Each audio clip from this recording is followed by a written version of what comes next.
Hello everybody and welcome once again to my YouTube channel. My name is Adobe Noli, coming to you live from the city of Abuja, Nigeria. How are you doing? Hope you're staying safe. Hope you're doing good and all of that good stuff. Please remember to always go with your face mask and your hand sanitizers. Let's all stay safe because of this whole pandemic. Yes, so welcome once again to my YouTube channel, and today will be social issues episode 6. Like, I can't believe when I was actually writing down the issues that I'll be talking about today, and I'm like, so this is the 6th episode. I've been so consistent.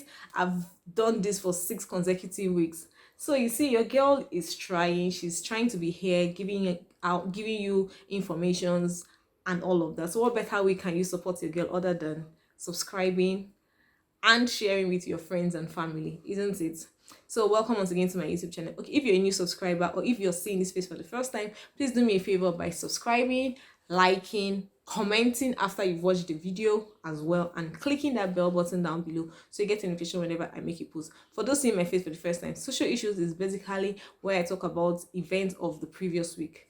Yes, so I react to them, I talk about them, I share my views, my opinions about them, and the views and opinions about on what other people said about their particular issue at hand or that happened the previous week.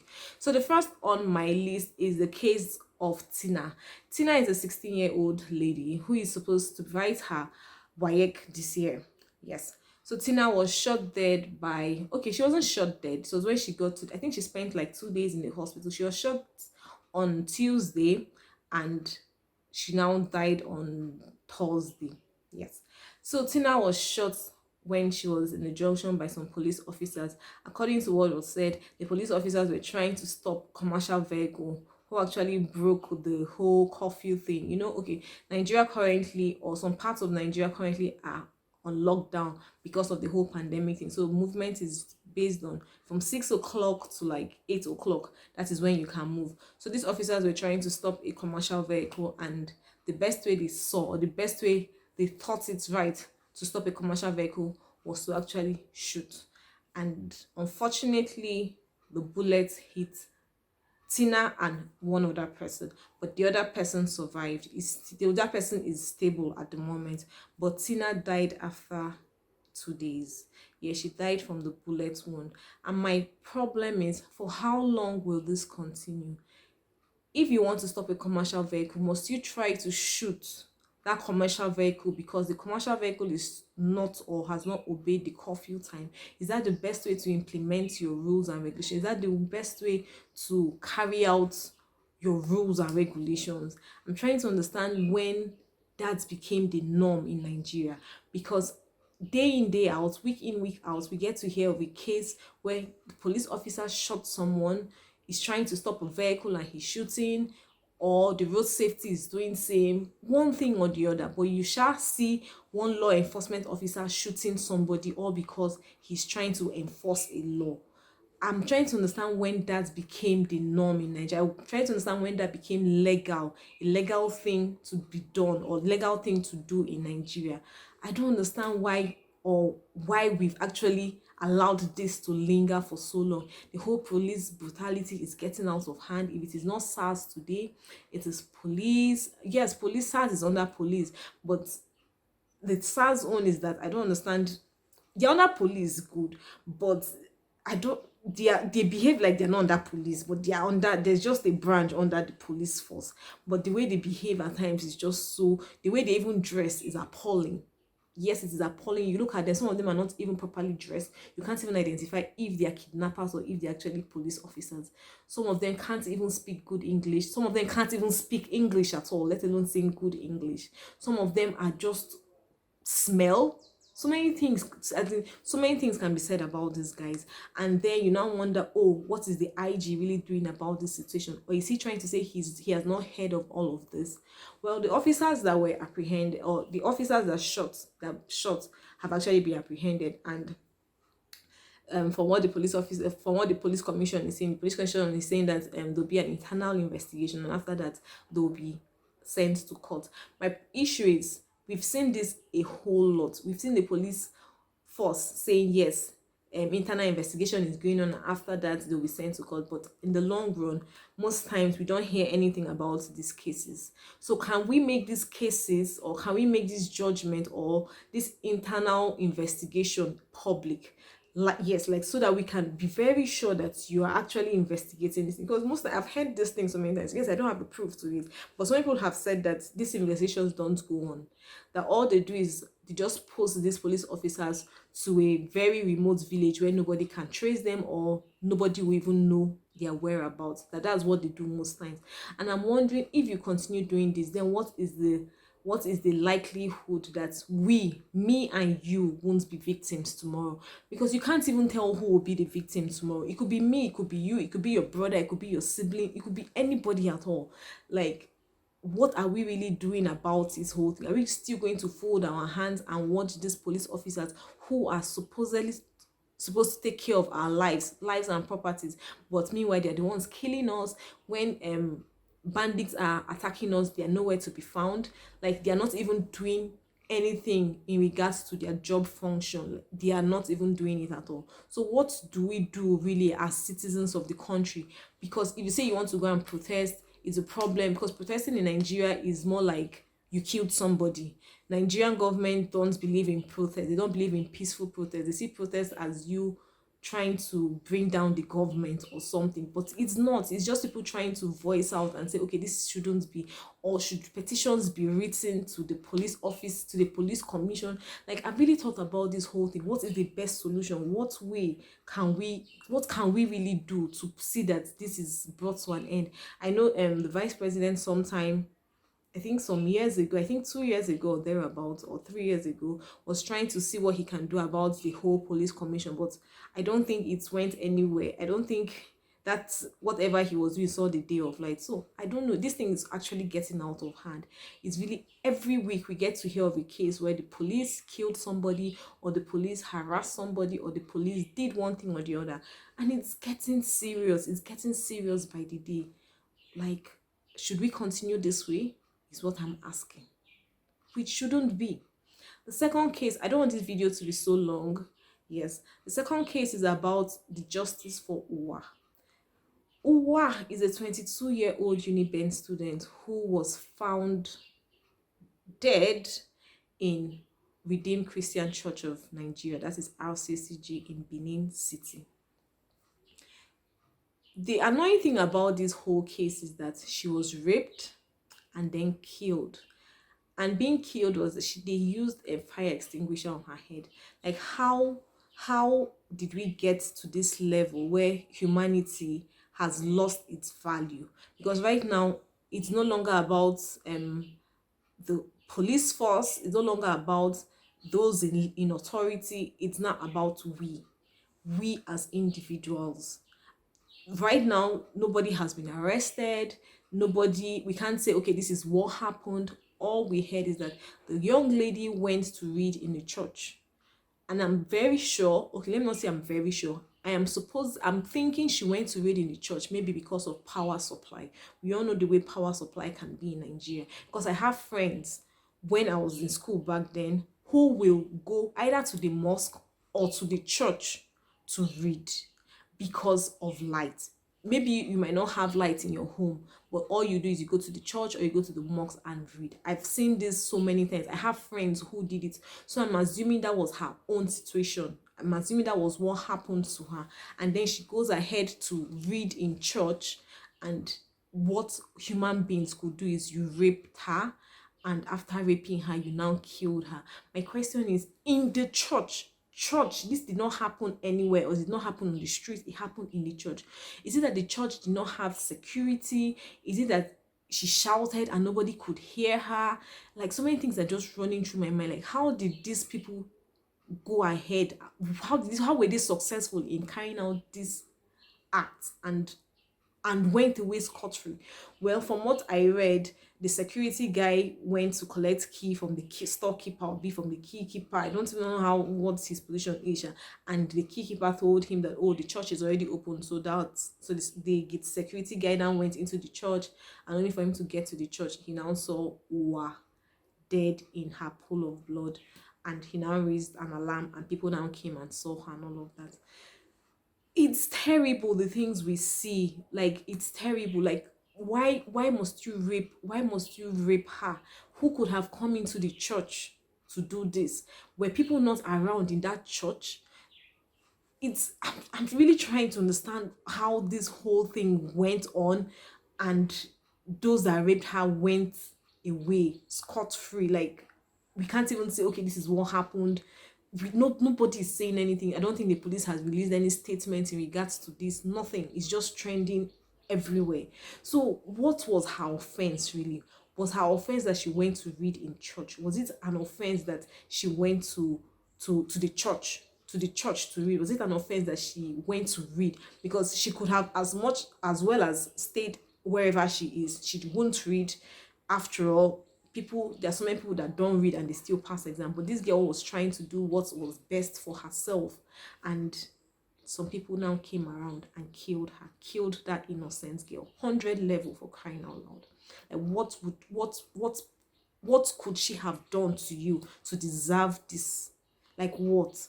I just pray the government or the police force actually fishes out who these guys are who did this to her. It's so painful. It's so painful. You not just rape her, you killed her as well. Like, this is really, really sad and painful.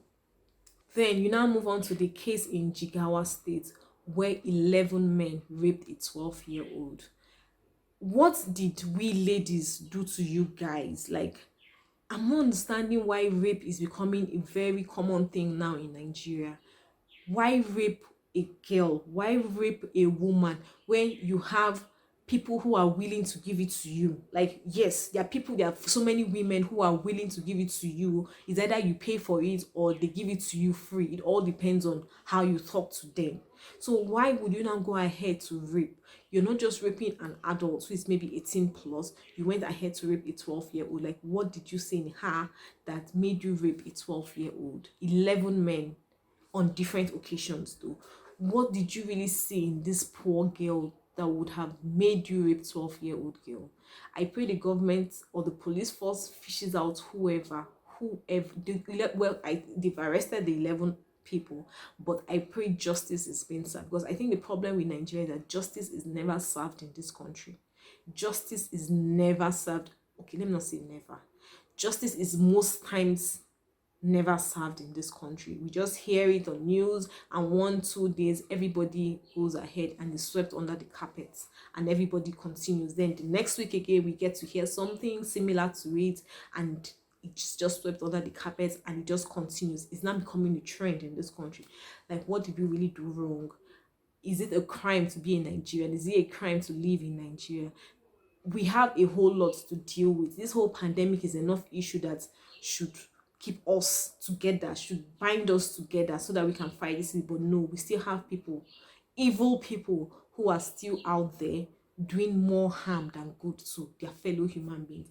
Like, it's so pathetic the way humanity have actually degenerated. I never expected this. I never for once foresaw that such a thing would happen. Like, I never foresaw this. So it's I don't want to blab so much. It's so annoying, basically. Then the next issue I had is about George. Okay, let me finish with Nigerian issue before I go over to the to issues outside of Nigeria. The case of Kaduna, this Kaduna massacre. I don't really know what's going on in Kaduna. I spoke to some people in Kaduna State, and some people are saying, yes, there was massacre. Some people are saying no, there wasn't massacre last week, but it was rather 2 weeks ago. And then the senator representing Kaduna, this is Kaduna South, the senator representing Kaduna South, I think his name is Senator Danjuma or something, is saying yes, that his people were massacred, but the police force is saying that there was no case, there was nothing of such. So, like, if you're having so many contrasting points about a particular situation, it becomes very difficult to actually try and resolve it. Like, people in Kaduna are saying yes, there was a massacre, but that was 2 weeks, but it was reported last week. And the funny thing is again that the newspapers, the news bodies, nobody is reporting it. Like, nobody is saying anything. I think the only place I saw it is in BBC Pidgin, I think that was the only place I read it, apart from then Twitter, where it trended on Twitter. And that was just it. Like, has it gotten this bad that even the news agencies are scared of publishing what's happening in the country? That is, if it's actually true. Or is it that they are not publishing it yet because they are not sure of what's happening? Because it's really confusing. People in Kaduna State are saying, yes, there's a massacre. Then the police force are saying, no, there is no massacre. Then what? How do we now help, or how do we now salvage the situation if there is this confusion right now in the land? It shouldn't be this way. We should have a uniformed information that if it is A, let it be A. Then let it not be that, okay, the A was twisted somehow. Then we understand. But not when you're telling me that hundreds of people were killed. This is human beings. No, I'm not talking about goats or chicken. This is human beings. You mean to tell me that hundreds of human beings were killed and people are saying nothing like that happened? Some people are saying it happened. Is that how we've lost the value for human lives? It's mind-boggling. I'm trying to really understand, comprehend what's really going on, but I cannot. So I just plead with whoever, yes, the state government and the federal government as well, that please, they should just come together and try and do something about Kaduna State. If it's true, then they should do something. But if it is false, then I think those that are spreading this rumor of this whole massacre should be called out. But can it be false when your senator is saying, yes, there is a massacre? I don't understand. Can someone please help me out? I don't want this video to be long, but it's getting so long now. I can see how many minutes now, and it's getting so long. Then the next case is about George Floyd, who was killed by police officers. Well, you see, this police brutality, I think, is becoming so common, not just in Nigeria, but outside as well. But I would say for that of outside, it's more like the white police officers more on the blacks. So why is it now a problem? Is being a black a problem? Did we commit any crime at all in this life that God, or how do I even put this in English? So is it a crime that God made us black? Like, why would you go ahead to put your legs or your knee on someone's neck for over, I think, how many minutes? 4 minutes thereabouts. 4 minutes thereabouts. You put your knee on someone's, and he kept pleading with you, please and please, I am not breathing, and you still continue their act. Like, see, seriously, humanity now is something else. Humanity has lost it, and it's terrible how low we've degenerated. It's just pathetic that we've degenerated to this level. I'm sorry about, or I feel bad for the generations to come, because if things are this bad at the moment, I'm trying to imagine how it would be in the next 10-15 years if things are not done. Because the issue is nobody is saying anything, nothing is being done. Things just happen and then people just let go. For this particular guy, where I'm more comfortable with justice outside Nigeria, these particular police officers have been stripped of their job, and I think justice is being set, and I think there've been so much protest and riots and all of that going on. I think that is because it's a civilized economy, it's a civilized country. That's why things are being done that way. But what happens to Africa? Africa, my country, what are we doing about it? What are we doing about police brutality? Should we continue to fold our hands and watch things degenerate so much? That's the question I want to ask. It's a sad one. This particular social issue is a sad one. Maybe I'll just have to do a second social issues, because this particular one is a sad one, just to balance up things. I'm not so sure about that. If I have the strength, I will do another one, maybe tomorrow being Tuesday. That is if I have the strength. Maybe I don't have the strength, then I'm going to see you on Wednesday on my financial/business date. Yes, it's a date. Yeah. So see you. Thanks for watching my videos. Leave your thoughts and what again, your thoughts generally on this particular issues I raised. And if there are other things you want me to talk about that I've not spoken about, you can leave it in the comment section, or you can send me a message on my social media handles. My social media handles are always on the screen, so do that as well, and I would try and react to them or talk about them, provided it's not something that might land me in trouble. Yeah. So see you once again. See you next time in my video. Have yourself a lovely day. Bye.